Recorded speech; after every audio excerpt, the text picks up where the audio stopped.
Welcome, Stephen, to the Full Forward podcast. It's lovely to have you here today. How's it going?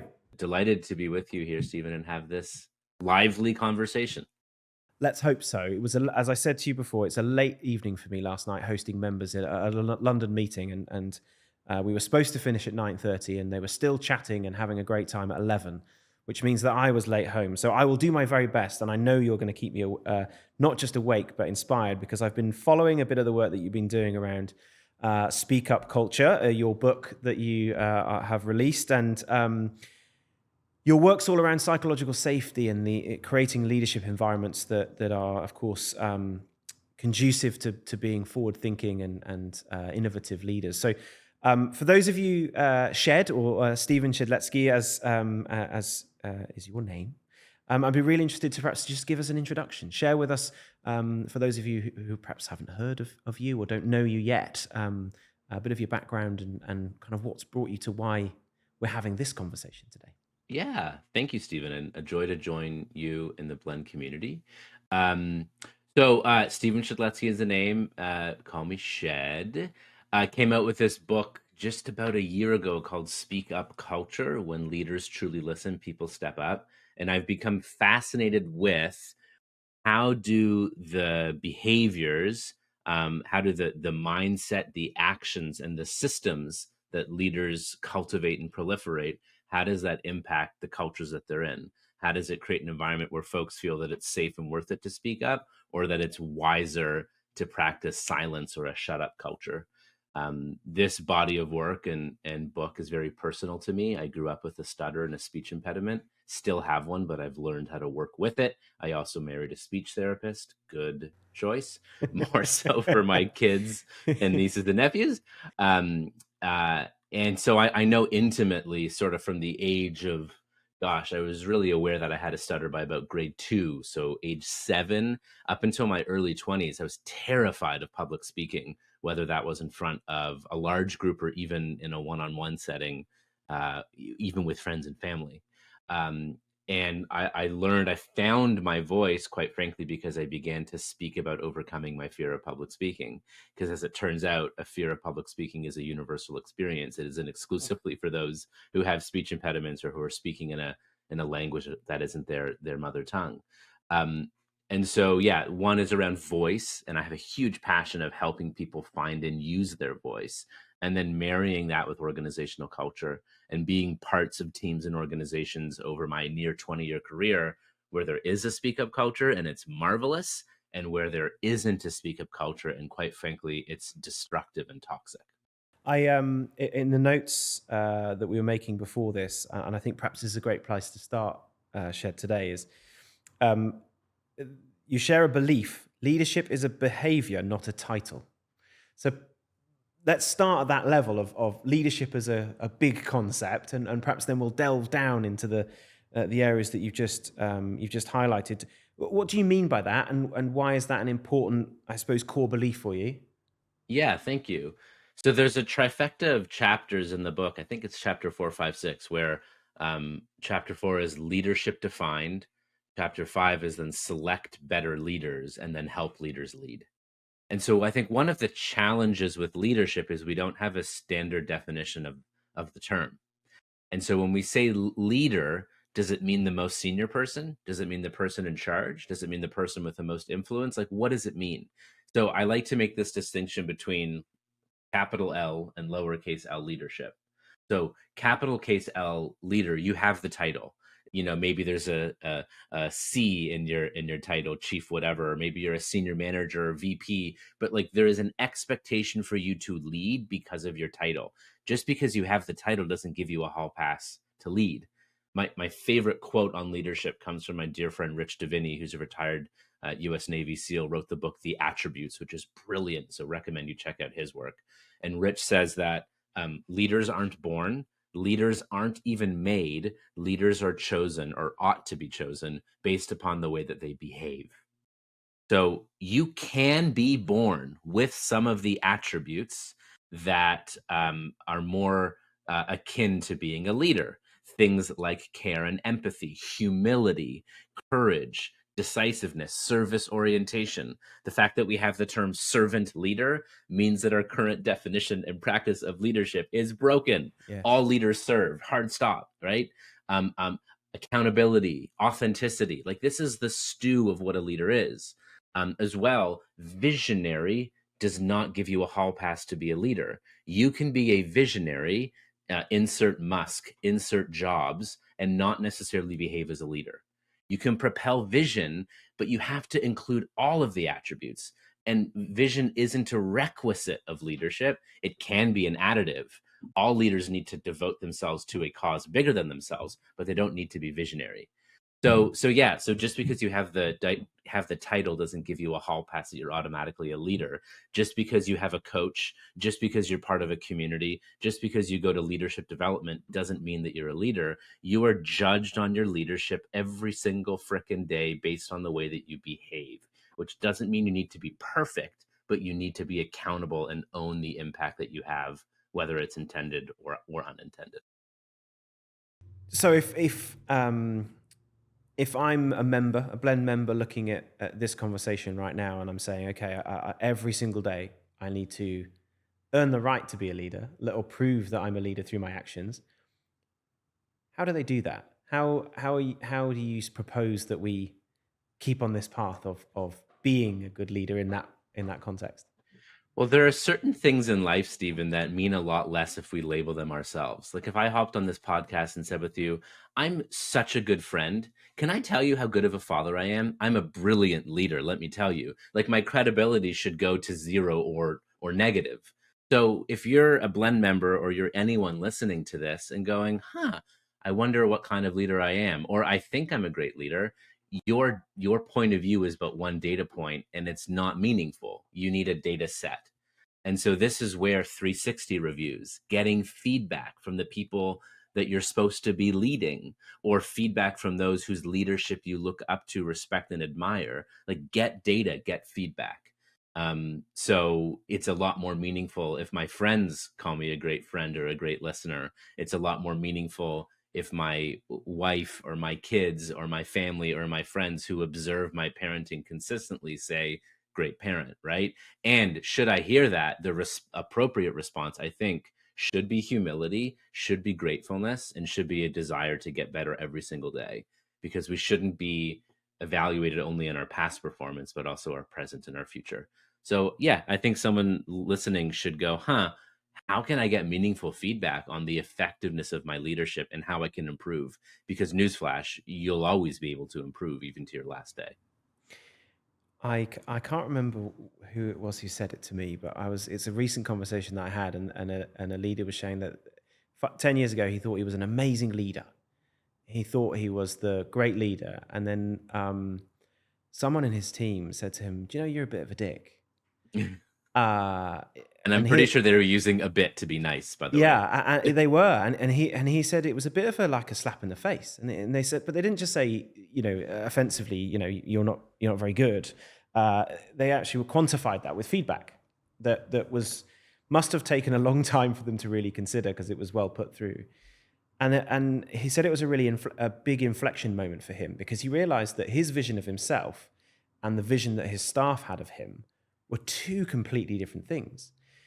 And so he then spent a big chunk of his time going and chatting to his coach and mentors, and then actually creating a pledge to his team to say, look, these are the behaviors that I clearly have exhibited. They're wrong.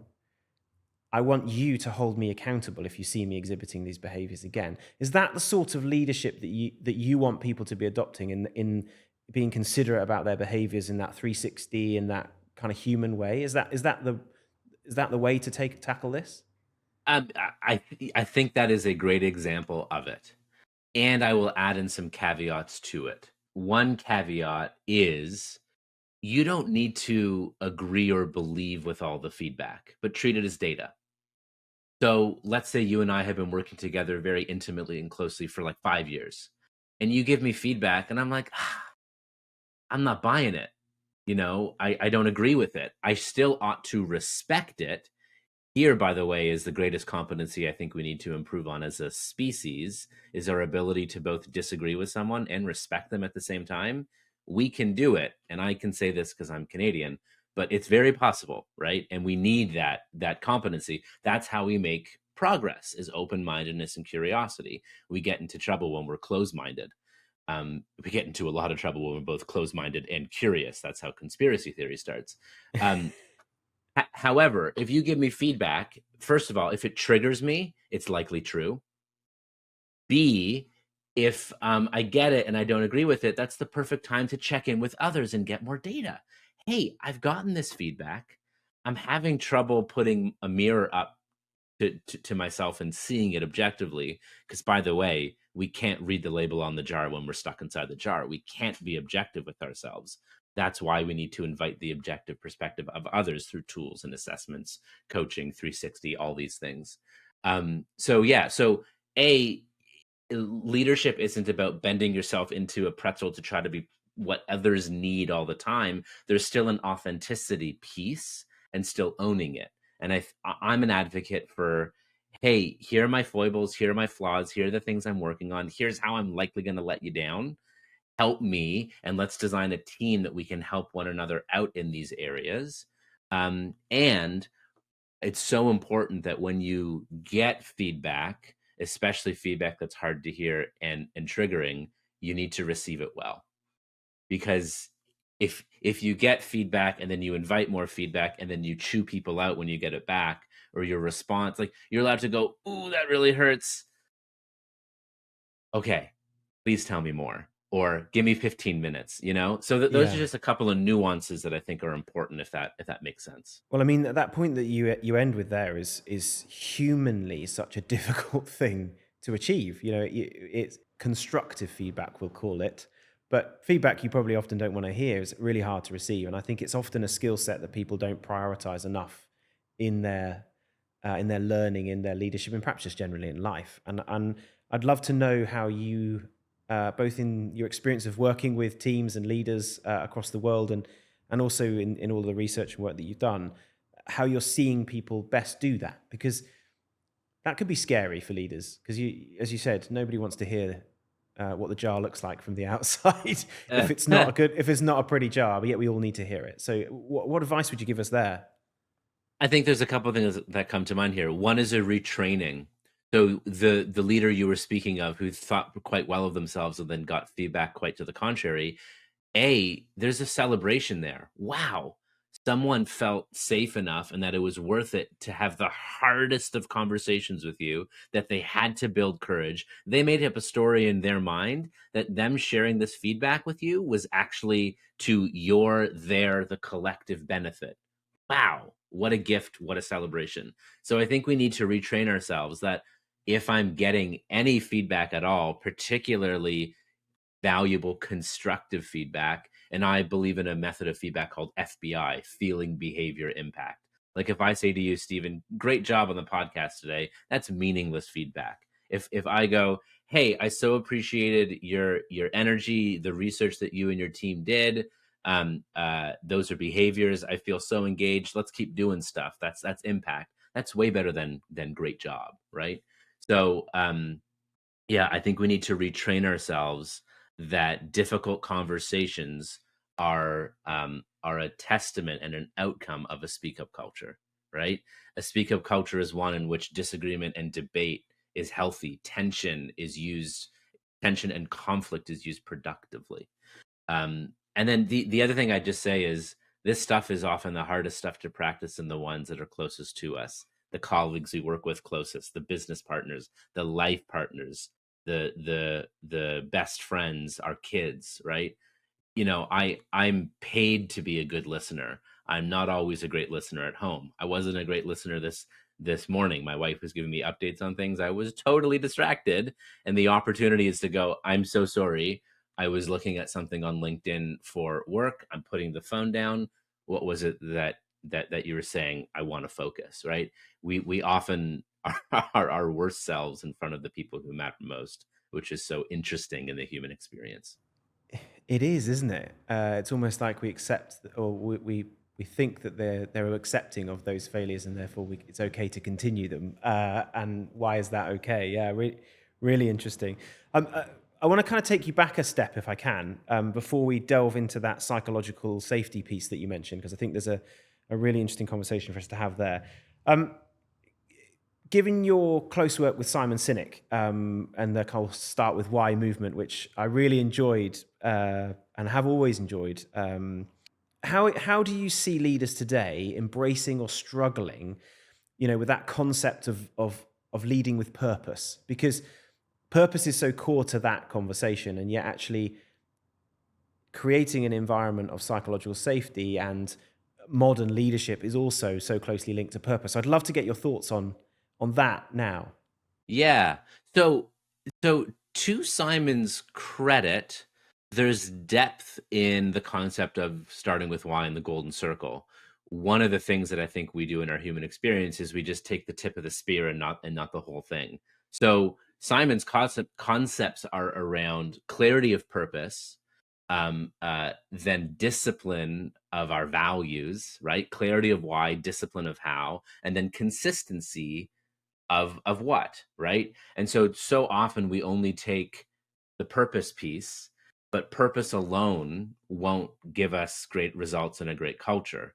It's purpose and trust. So this is another thought from my friend Rich Davini, the retired US SEAL.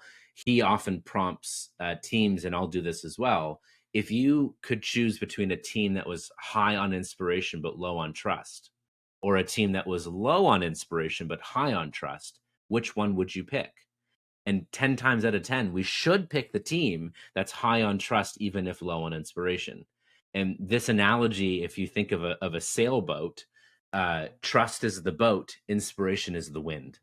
If you Mm, have all the wind you want, but no boat, you're going to be in some choppy water trying to tread and not drown, right? It's like if you have a high inspiration but low trust environment, it's like putting a snowmobile or a snow machine in sand. It'll work, but it's got to work really hard. And eventually you'll need to replace the parts and the whole thing. That's not leadership. That's driving. That's coercion.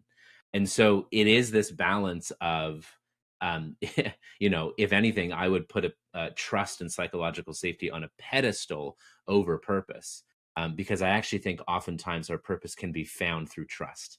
Like, ever been inspired by a trusting relationship? So trust is that fertile soil where we can create from. And let's face it, there is aspects of our work like taxes. I don't know if taxes can ever be inspiring, but they're fundamental. And if I have a team who has my back and who sticks with me as I'm working late during tax season because I got to figure some stuff out, I'd rather that than inspiration only. That's just putting helium in a room. So it's the whole system. We need clarity of our purpose, discipline in the behaviors we have in a culture, and then behave consistently. Products, services, decisions, the things that we do that prove our values and prove our purpose.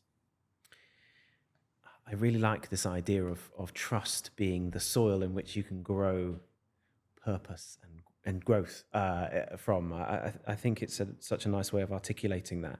I suppose sticking then with that in terms of trust and psychological safety being on a pedestal.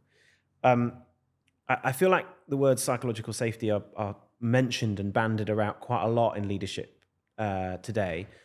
So I'd really love to perhaps start with, for you, what does it Mhm. mean and why is it so important? So the good news is, I don't need to answer for me. What does it mean? Because there's a standard definition that I agree with. so so psychological safety, as Edmondson helps to profess, she calls it Amy Edmondson. She calls it team psychological safety. It's an environment in which it feels safe to take interpersonal risk, right? When I first started writing my book, Speak Up Culture, I fully admit, Stephen, that I thought I was just rebranding psychological safety. But as it turns out, there's some different things that I've added and that we've come across. So I'm a fan of psychological safety as a body of work and what it's for. I'm not a fan of the term. And the funny thing about the term is neither is Amy Edmondson. So I've had this conversation with her, and she shared this on the episode she did with Dax Shepard, armchair expert. So psychological safety was first coined in 1960 by a couple of researchers, Edmondson, in her early career in the early 1990s, I believe, wrote a paper where the reviewer of that paper said, "Oh, you're talking about psychological safety." And as a young, impressionable researcher and scholar, her response was like, "Okay, will it get me published?" The answer was yes, and she went, "Great, let's just use it." And that term has been the one that has been mostly adopted for this notion of what it means to feel like we can be ourselves, like we can use our voice, that we matter, that it's safe to take risk, to give feedback, to share an idea, to talk about a concern, to disagree, to admit a mistake, right?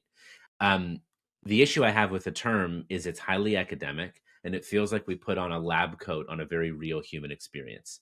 And so I leaned into good old Zig Ziglar, people don't buy drills, they buy holes. So let's not market the drill, let's talk about the hole. Well, if you have psychological safety, the result of what you have is a speak up culture. But as I delved into the research, cases, my own experience with the speak up culture, do I wish to speak up and share of my thoughts, emotions, and ideas, or do I think it's smarter to zip it? There's actually two axes at play. One of them is psychological safety. Yes, is it safe to take interpersonal risk? But the other is it worth it? Is there a positive perception of impact? Again, let's say you and I grew up together. We've been best friends for 25 years. I know you better than anyone. I know you better than your life partner. Like, I know all the things. And I see that you're behaving in a way that's getting in the way of your health, your success, your fulfillment. And I'm like, okay, I'm going to have an intervention because it feels safe and it feels worth it to do so. And I pull you aside and we go for a walk one evening and I give you this feedback and it couldn't have gone better. At the end, we're in tears, we're hugging. Thank you so much. You're making me better, right? And I wait 3 months and there's no change, none. And I build up the courage and I go, Stephen, like, we've had this conversation. What's going on? Come on. You're like, thank you, thank you, thank you. There's psychological safety, but there's no change. There's no positive impact. There's no change at all. How many times do I keep having this conversation with you? And either because of a systemic issue, a bureaucratic issue, or in this case, a change in habit that's simply too hard to overcome, how many times do I go back to a dry well before I'm just like, futility or apathy sets in? It feels safe, it just doesn't feel worth it. And so that's the area that I want to add. Yes, psychological safety, which is fundamental. And is there any meaningful change? Am I rewarded for speaking up? Do things actually get better around here because of us using our voice? That's so important, isn't it? Because you're absolutely right. There's without an outcome, there is no purpose for having, particularly in the corporate landscape. You know, at the end of the day, everyone is striving towards gains and shareholder returns and all of this good stuff. And if you can't link that to outcome and output, then of course, yeah, absolutely. So makes total logical sense to me. I really like it, and probably my wife who keeps reminding me to put my cup in the dishwasher in the morning, and yet I still don't make change. So perhaps I'll take that home with me this evening and promise to improve. Um, and I suppose with that, dealing with resistance, because it's good. As a leader, you can have the intentions of creating an environment of psychological safety. You can have the intentions of creating an environment of impact, an outcome that comes with that. But how do you actually create that? What advice would you give to leaders who are facing perhaps challenges around or the resistance to implement that culture, Yeah. or maybe organizational changes that they need to make? What would you be considering there for people who are in that place? Uh, a lot, but let me share a couple of thoughts. So, one is know that you never arrive, you are always arriving. So this isn't a set it and forget it. This isn't implement a program and boom, we have psychological safety and trust and a speak up culture for all time. Culture organizations are dynamic. We are dynamic. It's ever evolving. So know that this isn't an initiative. This is a journey that never ends. Um, and then um, a couple things. So if a speak up culture is one in which it feels both psychologically safe and worth it to speak up, how do you then create that environment? And the two actions to do it are encourage folks to speak up and then reward them when they do. Encourage means people have a feeling and a perception that their voice matters around here. We ask them curious, open-ended questions. We use and embrace silence. We use polls and surveys and actually have the data that we get shared transparently and shared as we make decisions. My favorite example of encourage comes from an aviation expert, guy by the name of Ben Berman. The last I checked, he was still flying for United, and anytime he flies, he's the most senior person on in that flight crew, always. And he says the same line to his flight crew every single time, which, by the way, the likelihood that you fly with the same co-pilot is very low in a large commercial airliner, which is kind of frightening, but that's a different conversation for a different day. But he says to his flight crew, flight attendants and pilots, he says, I've never flown a perfect flight, and today's no exception. I need to know what you see, which is an empowering of like, oh, I got to show up to work today. If I see something, I do have to say something, right? That's a brilliant example of encourage. Set the stage that I want you to hop in to this ring and share, right? And I do liken speaking up to sort of opening up ropes of a boxing or wrestling ring and jumping in, because it often takes courage. It's often uncomfortable, or it's there's like discomfort. I don't like this notion of fearless leader. Fearless leader? You frickin' kidding me? Like, if someone's a fearless leader, get the heck out of their way because they're dangerous. Yeah. We should all feel fear and use it appropriately as data. But when we do hop into that boxing ring, that wrestling ring, and do take the risk to speak up when the lights are on us and our heart is beating, are we rewarded? Especially when we bring up bad news or hard things to hear. Reward isn't an extrinsic reward. That might happen in time. Pay raise, bonus, promotion, statue made in your honor out in front of corporate headquarters. Can't promise that last one. Reward is intrinsic. Thank you. That must have taken courage. Let's applaud Stephen for his courage and his willingness to share a diverse point of view here. You know, I don't yet see what you see. Can you share more? How did you get to that conclusion? That's still a reward, even if a challenge, right? We didn't implement your idea, but here's why. Here's the context. Keep the ideas coming. Anyone have ideas of how we can overcome that challenge? That's still a reward, right? So it's those two: encourage folks to speak up, and then reward. Oh my gosh, there's so much in there to unpack. You that the airline example is really interesting because it chimes with me heavily. Blend as a community is all about bringing leaders who are from different sections of industry and different functions within industry together, a cognitively diverse group of leaders. And that's a lot of that inspiration came from a book with one of our friends, Matthew Syed, who's the author of Rebel Ideas. And in there, he talks about the example of a plane crash that happened in the 70s, that when they tracked it back through, it ran out of fuel and landed. And what happened was that there was not an environment of psychological safety where the second officer could speak up to the pilot and say, we're going to run out of fuel, we need to land. They were just circling the airport, I think, in the story and concentrating on other issues. And they didn't have that ability or that safe space to say, actually, you need to look at this thing. And that's the complete inverse of that example. So that's really lovely to hear. And it resonates with me as someone who spends a lot of time in that space. You mentioned diverse ideas, and obviously as a community, celebrating and accessing diverse ideas is what we're all about. In conversations with members and leaders over the years we've been going now, we've found that, of course, psychological safety or the feeling of being able to speak up and, of course, access to diverse ideas are so intrinsically linked. I'd love to have your view on that and perhaps how you've seen some of those shifts in mindset based on creating those environments and perhaps your thoughts on what that means to leaders when you're able to do so. Well, if you're to have divergent thoughts are inherently different, risky, uncomfortable. And so you have to have this environment where there's an openness, where there's a safety to take risk, where courage is rewarded, right? And what I love around cognitive diversity is one of the challenges we've seen with diversity and the DEI space is we have diversity for diversity's sake and not strategically. And we can get into some issues there. It can be performative. And I've seen issues where we've hired for diversity, but we haven't changed the culture. And so you're hiring folks and they go, okay, great, it's more diverse, but I can't bring my diverse perspective, whether that's cognitive or experiential. And I'm sure there's a link between those two.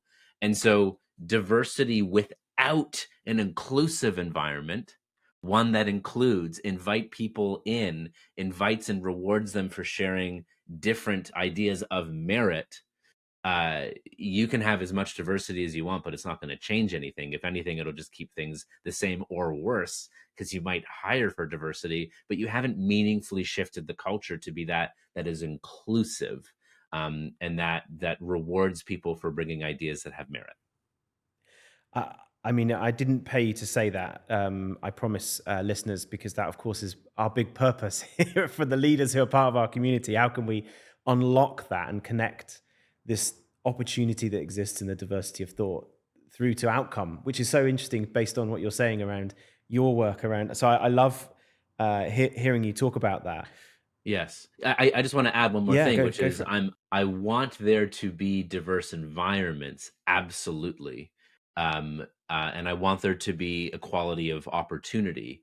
And the fun thing is that when we have cognitive diversity and inclusive environments, we end up getting all of the diversities. And one of my favorite diversities is neurodiversity, because it's one of the only ones that you can't see. And if you can meaningfully make progress for neurodiversity, and the spectrum of that, of what that includes, you end up solving for a lot of diversity that we can more plainly see with our naked eye. It's not easy, and I think we're learning, as everyone else are, to create environments that allow all of the different types of thought to flourish. And I think that in itself is a challenge we'll perhaps tackle another day. But you mentioned a little about, And oh, there's a business case to it. It's good for yes, business. It gets you better results, right? So it's not only the right thing to do, it's the yeah. good thing to do. Yeah.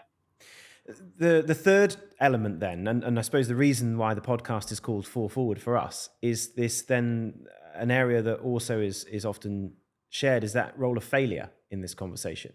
Failing is incredibly important to learning, but how important is it, Shed, in terms of creating an environment where you can have a speak up culture? Yes. Um so now we're getting into innovation and creativity and results as well. So often when we talk about innovation and creativity, we don't talk about the inputs that we need to get us to that result of a better idea and improvement, whatever it is. And it is safety, and it is a culture that there's a tolerance of failure. So if you wish to have better results, to innovate, and to be creative, what do you need to do? You need to experiment. You have to try new things. You have to think different. And what's the natural result of experimentation? Failure. If you have experiments without failure, you're not experimenting, you're proving a hypothesis that's already sound. And so, in order to create innovation, you have to have a tolerance of experimentation. Now, the other thing here, and this is Amy Edmondson's work with her latest book, Right Kind of Wrong, not all failures are created equal. She describes there's basic failures, there's complex failures, and then there's intelligent failures. So basic failures are things that you really shouldn't mess up, either because of distraction or tired or overload or whatever. These are things that you should do properly, but you just mess up. It's basic, right? Um, Complex failures are your sort of Swiss cheese. It's any airline devastation or tragedy or accident is typically a complex failure. It's two, three, four things built upon each other, and it's like the perfect Swiss cheese of like all the right things had to go wrong, right?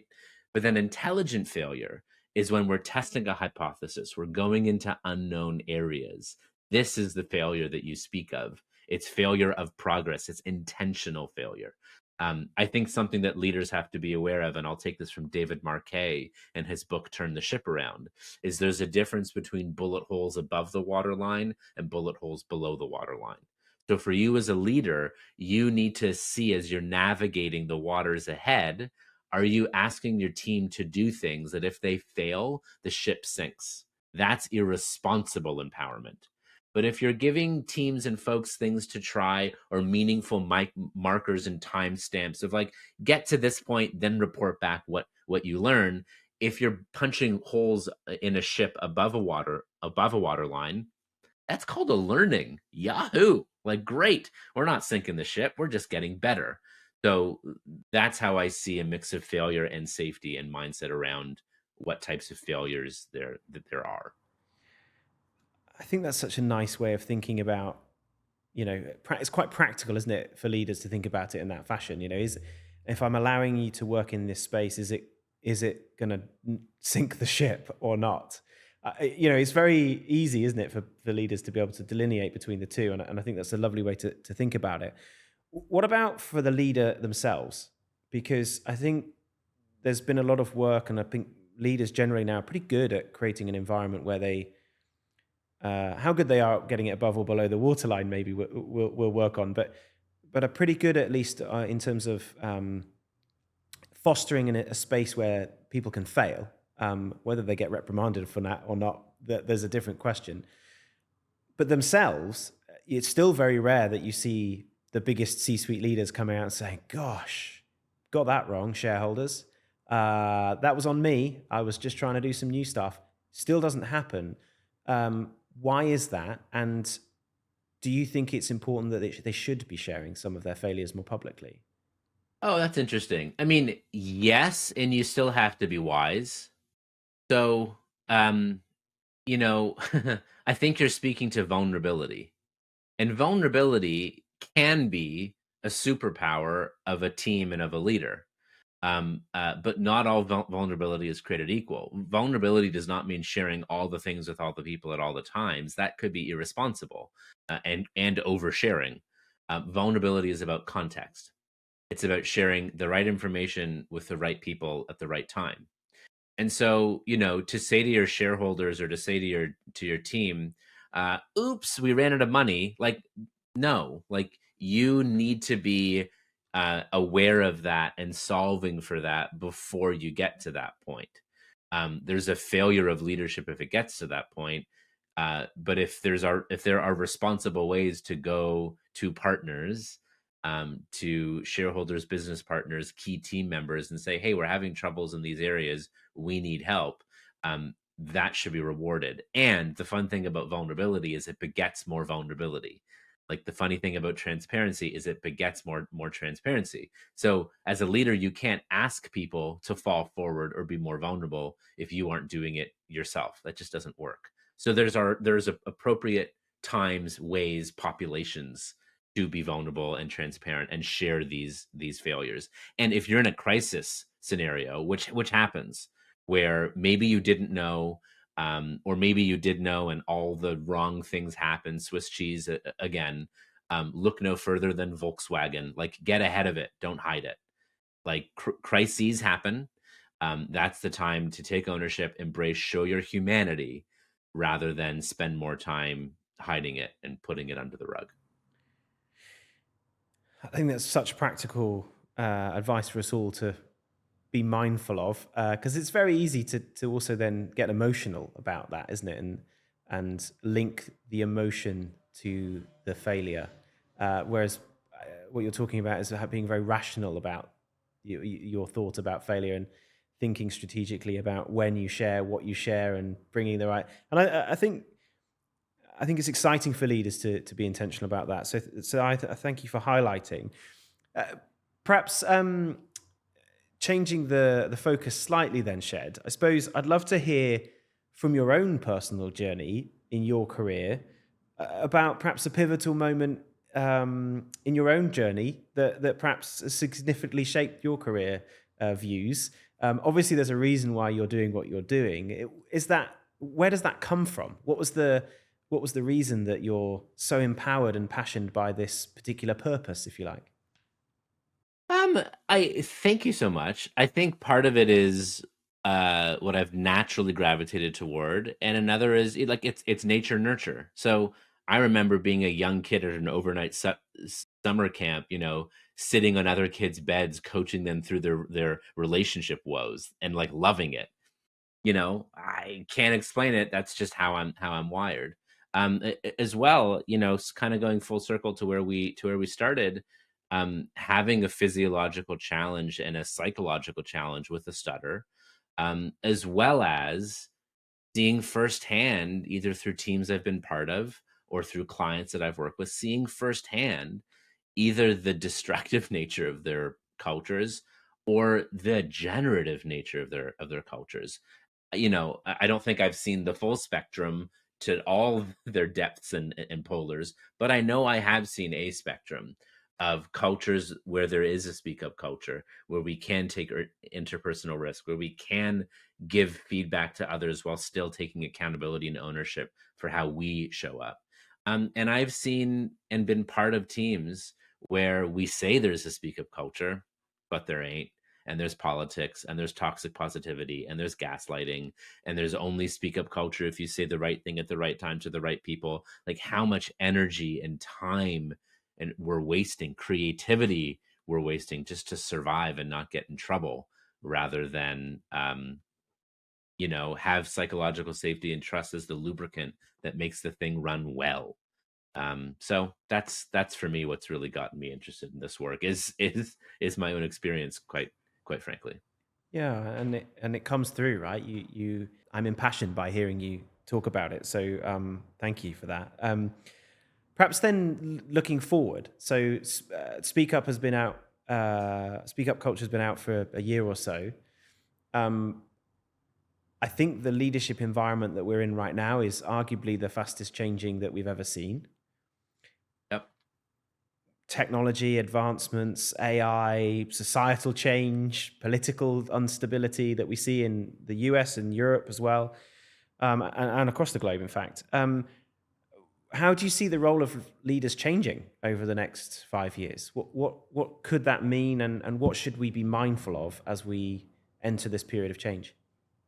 Yeah, I mean, if there's any one thing that is constant, it is change. And I don't think we can rest on our laurels and bank on, well, things are going to slow down and become less volatile, more certain, less change, less ambiguity. No, there's going to be more.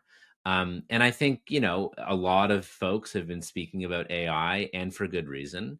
And I think it's an interesting area where, make no qualms about it, our jobs will be taken. Of course, technology does this all of the time.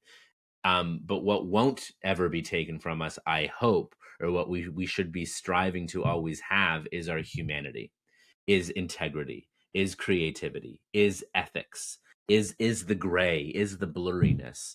That, I think, even as technology, AI, all the things continue to get better, better, better, and seemingly more human, we cannot lose our humanity. That's the work of human beings. I really don't think that we can ever completely get rid of that, nor do I want to live in a world where that's completely gotten rid of.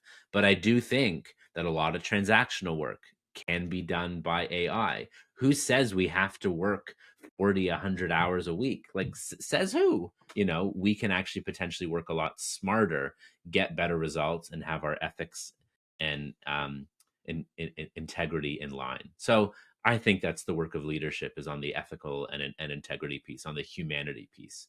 I don't think that'll ever go away.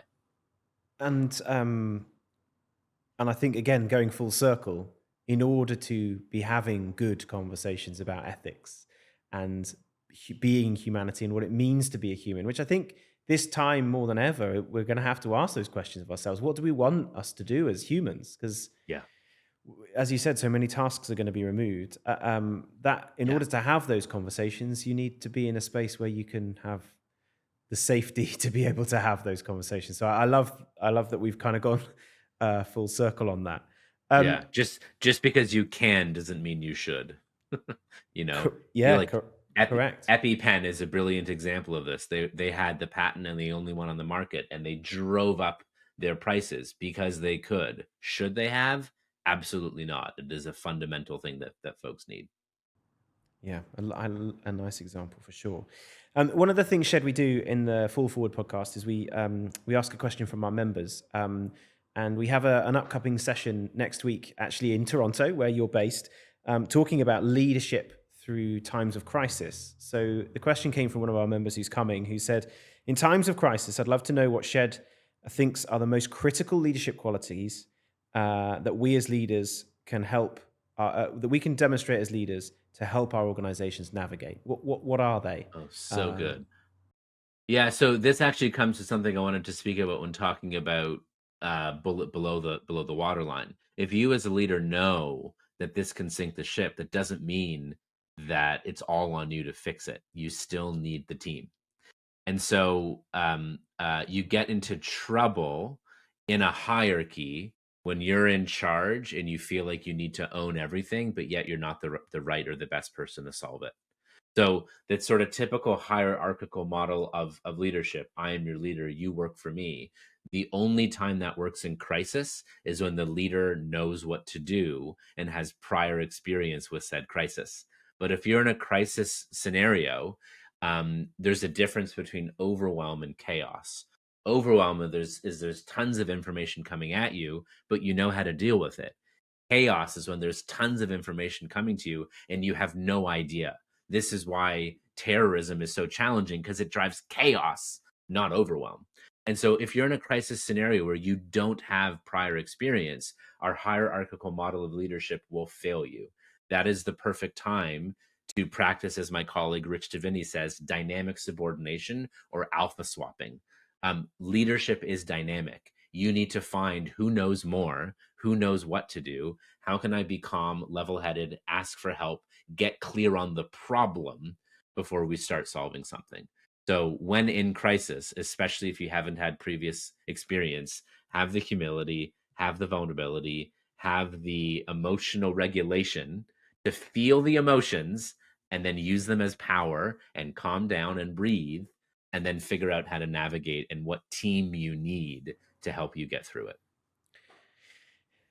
I think that's going to be super helpful answer for lots listening to this, Shed, and I suppose putting pride to one side in that is part of that, because stepping aside to give someone your own reins is a big thing, right? It's a big thing to do in a time of crisis, so you have to be brave in doing that,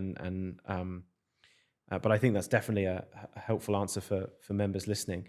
Um, our last question, Shed, tends to be around the idea of what we call a recommendation. So we'd love to hear from you as something that you would recommend for our members or listeners to enjoy. It could be a book, it could be an Oh, activity, it could be anything. Something that you see value in that you'd oh, like to fun. share with listeners. Um, ooh, that's fun.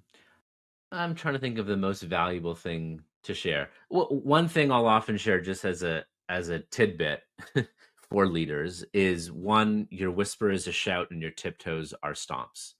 And so know that as a leader, especially if you are in the C-suite, um, there's there's a reverberation, there's a ripple for your behavior, for what you say, for what you do.